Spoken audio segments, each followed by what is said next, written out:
Hello नमस्कार दोस्तों। आपका फिर से स्वागत है मेरे चैनल डिकोडिंग सच्चित आनंद में। और आज का जो हमारा टॉपिक है वो है कि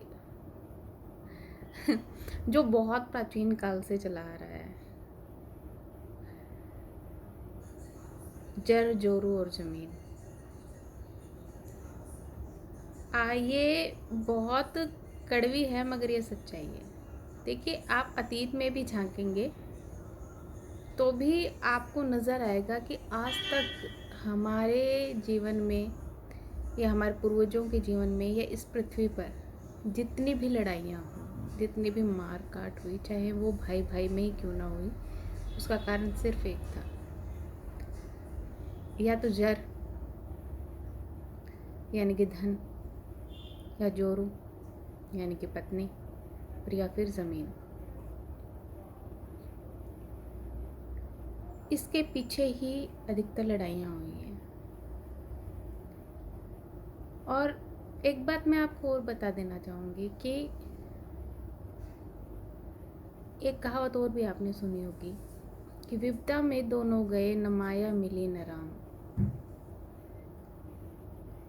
आपको मैं इसकी एक ऐसी गहराई बताना चाहूँगी जिसको सुन के आपको सचमुच लगे कि हाँ, कहीं ना कहीं तो सच है। देखिए, मैंने अधिकतर ऐसे लोगों को देखा है जो ज़िंदगी भर भागे हैं अपने परिवार के लिए, अपने बच्चों के लिए, अपने आप के लिए। और बहुत अच्छी बात है, आप इस धरती पे आए हैं, आपकी फर्स्ट जो प्रायोरिटी है वो आपके बच्चे, आपके पति या पत्नी, अपने माता पिता यही हैं। यही वो सोल ग्रुप है जिसने आपको चूज़ किया था और आपने जिसे चूज़ किया था। उसके बाद आता है सेकंड घेरा, जिसमें आते हैं आपके भाई बहन, वो लोग जिन्होंने एक ही माँ के गर्भ से जन्म लिया, यानी कि जिसको वो आप बोलते हैं खून का रिश्ता। सेकंड घेरे में आते हैं वो लोग। तो सेकंड जो आपकी प्रायोरिटी होती है फिर वो होते हैं। थर्ड में आते हैं वो लोग जो उनसे रिलेटेड है, यानी कि उस खून के रिश्ते से रिलेटेड है। जैसे मान लीजिए आपकी बहन है तो आपके जीजा जी, और आपका भाई है तो आपकी भाभी, भतीजा भतीजी जो भी हैं ये लोग।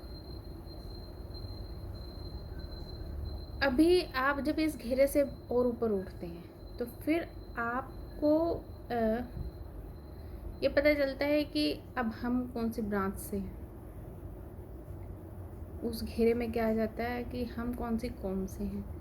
आप हिंदू हैं, आप क्रिश्चियन हैं, आप मुस्लिम हैं, आप सिख हैं, आप क्या हैं। आप उस घेरे में फिर आप उस तरफ भागते हो, ठीक है। फिर उससे ऊपर थोड़ा उठते हो तो फिर उसके बाद क्या आता है। आजकल इस टॉपिक पे बहुत ज़्यादा वाद विवाद हो रहे हैं कि सनातन सनातन। तो अब जब सनातन का नाम लिया जाता है तो अधिकतर लोग क्या बोलते हैं, हिंदू। सनातन यानी हिंदू। सनातन न हिंदू है न सनातन मुस्लिम है। सनातन एक प्राचीन परंपरा है जो युगों से चली आ रही है, जिससे जो कनेक्टेड है वो उसकी तरफ ज़्यादा भागता है। जो लोग सनातन से कनेक्टेड हैं, सनातन का नाम लेने पर वो ज़्यादा उस तरफ भागते हैं। और जिनको सचमुच सनातन से, जिन्होंने उस घेरे के जो लोग नहीं है, वो सिर्फ आपको भागते नहीं दिखाई देंगे। तो ये आपको खुद ही चूज कर लीजिएगा कि सनातन मतलब क्या। सनातन क्या है?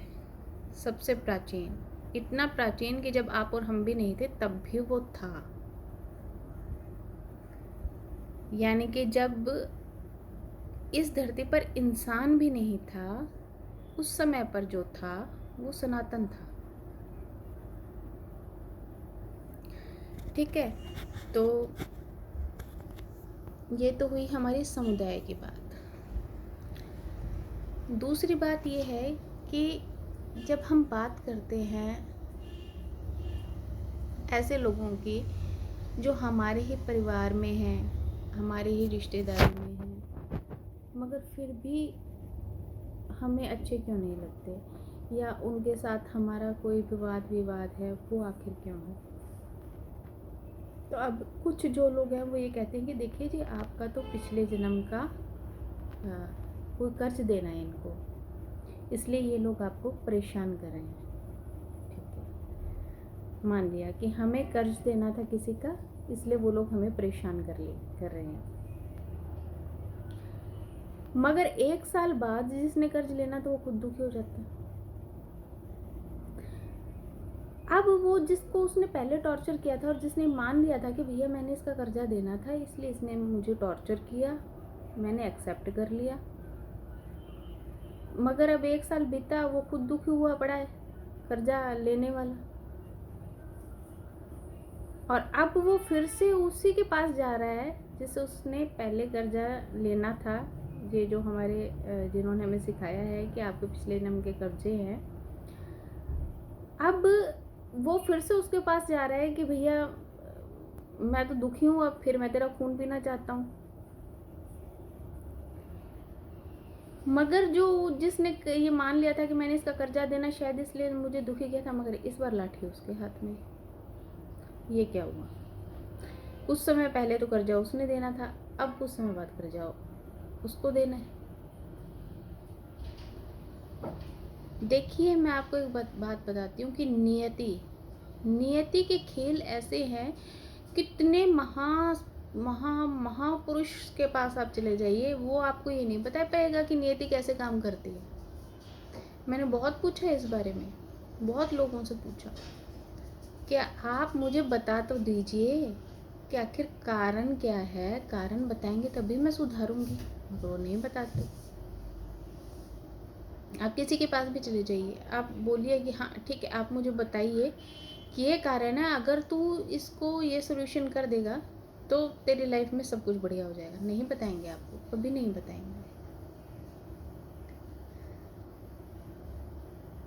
क्योंकि कारण कहीं है ही नहीं।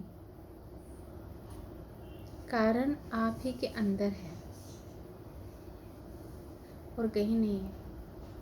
द्वंद्व बाहर है ही नहीं, द्वंद्व तो आपके भीतर है। परमात्मा बाहर है ही नहीं, वो तो आपके अंदर है। और जिस इंसान की अंदर की शक्ति जितनी ज़्यादा मजबूत होगी, वो इस दुनिया में उतना ही बेखौफ जीवन जिएगा। और जिस इंसान की आत्मिक शक्ति धीरे धीरे क्षीण होती जाएगी, वो इस दुनिया में उतना ही डर और भय से ग्रस्त जीवन जिएगा। आपको कभी कोई और नहीं डरा सकता, कभी कोई और डरा ही नहीं सकता। एक नाम आपने सुना होगा, आत्मग्लानि,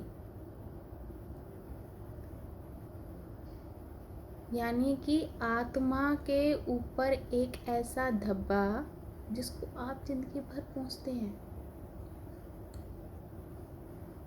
आप उसी को पहुंचने में लगे रहते हैं, क्योंकि जब तक वो धब्बा साफ नहीं होगा तब तक आप उसे जन्म देने वाले के साथ एक नहीं हो सकते।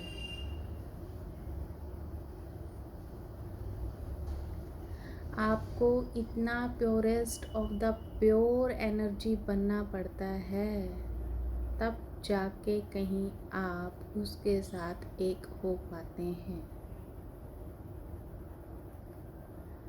अगर आप उसके जैसे नहीं हैं तो वो कभी आपको नहीं धकेलता, वो कभी नहीं कहता कि मेरे पास मत आओ। वो तो खुद आपके भीतर है भाई, वो आपको कैसे कहेगा कि मेरे पास मत आओ। मगर बहुत सारे पर्दों के पीछे छिपा हुआ, बहुत सारे पर्दे। आपने कहीं ये लाइन सुनी होगी, ज्यों की त्यों धर देनी रे चुनरिया, चुनरिया झीनी रे झीनी। यानी कि इतनी झीनी चुनरिया के भीतर वो छुपा हुआ है। आप एक उठाएंगे दूसरी, दूसरी उठाएंगे तीसरी, तीसरी उठाएंगे चौथी, और बहुत ही शर्माया हुआ, बहुत ही सकुचाया हुआ, बहुत ही मासूम, बहुत ही निश्चल, बहुत ही निष्पाप, एक बहुत ही खूबसूरत, जो आपकी ज़िंदगी का सबसे खूबसूरत लम्हा हो, उससे कुछ मिलता जुलता।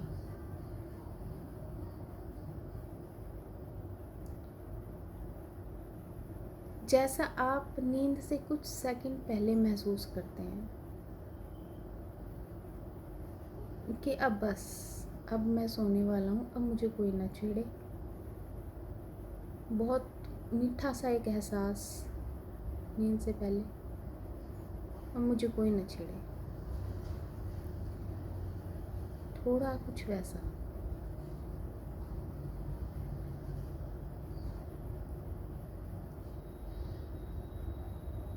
ऐसा जो रह रह कर आपसे मिलने के लिए हिलोरे लेता हो, एक सागर के जैसा, जो बार बार आपको आवाज़ लगाता हो, आजा आजा।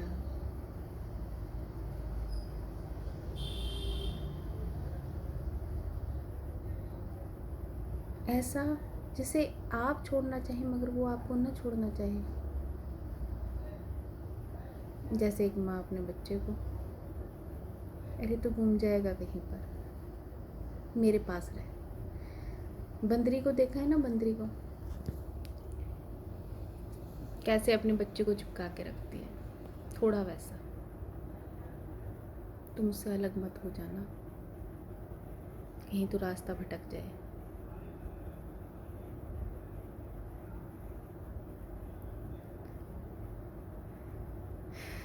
मगर अब तो देखिए, ये कलयुग का ऐसा दौर चल रहा है जिसमें आप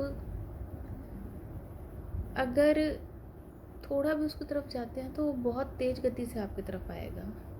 क्योंकि कलयुग के अगर बहुत नुकसान है तो कलयुग के बहुत फ़ायदे भी हैं।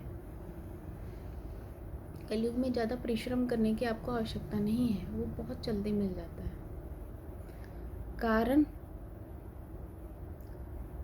कारण ये कि सतयुग में लोग शायद अपने जीवन से इतने जल्दी बोझिल नहीं होते होंगे जितने वो कलयुग में हैं, जितने वो कलयुग में हैं। हर इंसान अपने जीवन से बोझिल है, हर इंसान अपने जीवन के बोझ को एक गधे की तरह उठा के घूमता है। और जब एक हरा थका बच्चा अपने घर आता है, उसके माता पिता तो जैसे आंखें बिछाए उसका इंतजार ही कर रहे होते हैं। जब बच्चे को हम देखते हैं कि इतना नहीं थका हुआ, ठीक है, मौज कर मस्ती मार रहा है, तो हम कहते हैं थोड़ा और घूमा। और जो बहुत थका हुआ होता है तब तो माँ बाप कहते हैं कि बस बहुत हो गया, नहीं हो रहा तो उससे एक खेल और, तो अब मेरे पास आ जा।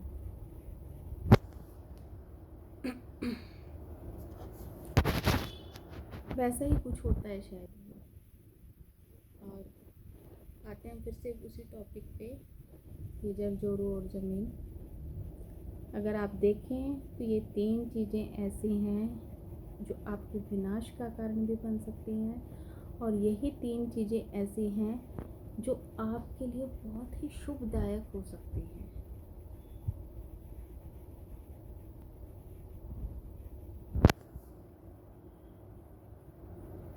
सपोज करिए कि बहुत सारी छिपकली, अभी एक ऐसा इंसान है जो उसके साथ एक हो चुका है, और किसी ने उसे वो छिपकली दी खाने के लिए, फ्राई करके अच्छा अच्छा मसाला डाल के आप खाइए। अभी उसको पता है अच्छी चीज़ नहीं है ये, इसको जिसने भी भोगा है वो बहुत पछताया है। मगर प्रकृति के नियम को कौन बदलेगा भाई? वो तो खिलाएगी, वो तो कहेगी खाओ। अब वो जो उसके साथ एक हो चुका है उसने उसको खा लिया और थोड़ी देर बाद फिर से उसको यहाँ तक रखा और वापस निकाल दिया। जब छिपकलियाँ अंदर गई, मरी हुई थी, जब बाहर निकली तंदुरुस्त होकर भाग गई। मगर वहीं एक अज्ञानी, उसको आप दे दो छिपकली, बड़े मज़े से खा जाएगा, क्योंकि उसको तो शौक़ है दूसरों का मांस खाने का। वो खा जाएगा, खा तो जाएगा, मगर वो जो जहर है अब जब नस नस में फूटना शुरू होगा तब क्या? जहर को बचाना हर किसी के बस की बात तो नहीं। वैसे ही इस संसार में जो धन है, मान है, वैभव है, संपत्ति है, पत्नी पुत्र आदि हैं, उसको पचा भी वही सकता है जिसके पास ज्ञान है। उसे संभाल लेगा,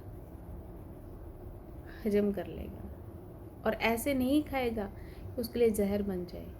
वो उतने समय तक अपने पास रखेगा उसे, इतने समय के लिए उसे ज़रूरत है, और जब उसका अंत समय आएगा वो उसको ऐसे त्याग देगा जैसे वो उसके लिए बोझ था।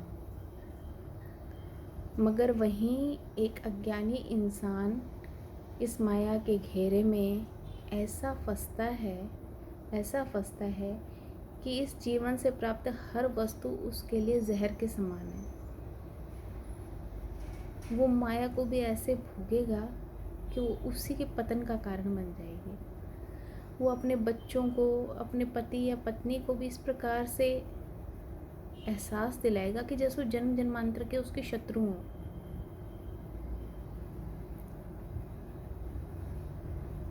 और फिर अंत समय में उसके साथ क्या होता है, जैसे कि मैंने शुरुआत में बताया,